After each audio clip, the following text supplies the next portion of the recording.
creepy horror stories. The first thing they noticed was the darkness, like being trapped in a closet with no way out. Then came the headache, pounding like a drum inside their skull. They groaned and sat up, rubbing the back of their head. Everything felt wrong. Where were they, and who were they? No memories came to mind.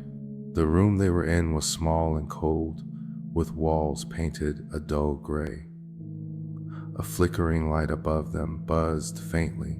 In front of them was a desk, and on it sat a manila folder labeled Employee Orientation. The company. They opened it with shaky hands and pulled out a single sheet of paper. The writing was crisp and weirdly perfect, like it had been typed but somehow written by hand. Welcome to the company. Your job is simple. Retrieve the assets from the premises during your shift. Avoid distractions. Don't stay in one spot for too long. Never look directly at them. Trust no one, not even yourself. Their stomach twisted. What did any of that mean? Who was them? They barely had time to think when the door across the room creaked open by itself. The hallway beyond stretched endlessly, dimly lit by flickering fluorescent lights. The air smelled musty, and it was eerily quiet, except for a faint humming noise in the distance.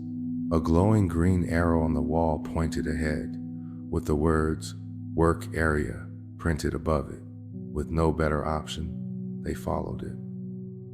The work area was a huge warehouse, packed with shelves and filing cabinets. It felt abandoned, like no one had been there for years. The air was damp, and every little sound echoed, dripping water, creaking metal, even their footsteps. On a desk near the entrance was an old computer monitor. It flickered to life as they approached, making them jump. The screen displayed a simple message.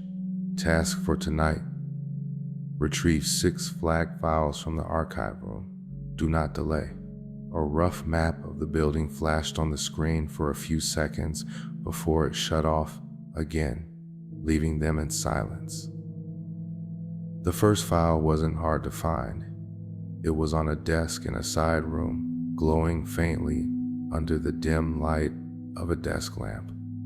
They grabbed it quickly, but as they turned to leave, they froze. A shadow on the far wall didn't match the rest of the room. It wasn't theirs, and it wasn't still. It moved, jerking and twitching in unnatural ways, like something broken trying to stand upright.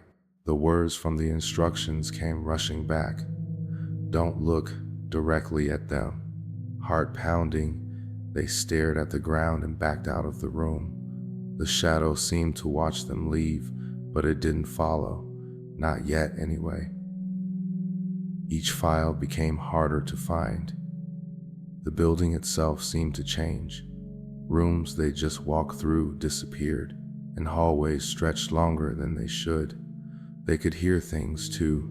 At first it was just whispers, like voices carried on the wind. Then came laughter, faint and childlike, and later, louder and closer. By the time they reached the 5th file, they were shaking. Twice they'd seen them, a doll-like creature scuttling across the ceiling, and a mannequin that appeared out of nowhere, always standing closer every time they blinked. The instructions echoed in their mind. Don't look directly at them, but it was hard not to. The final file was in the basement. The stairs creaked under their weight as they descended.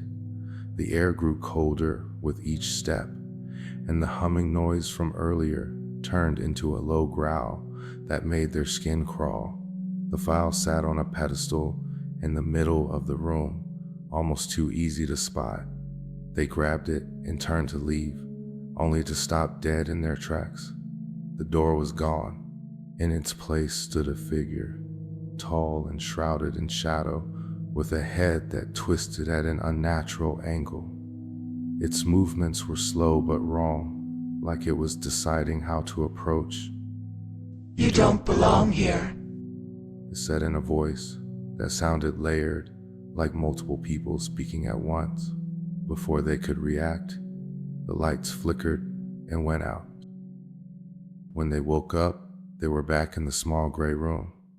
The manila folder was on the desk again, but this time there was a new note scrawled at the bottom of the instructions. You can't leave. Welcome back to the company. Somewhere in the distance, the humming started again.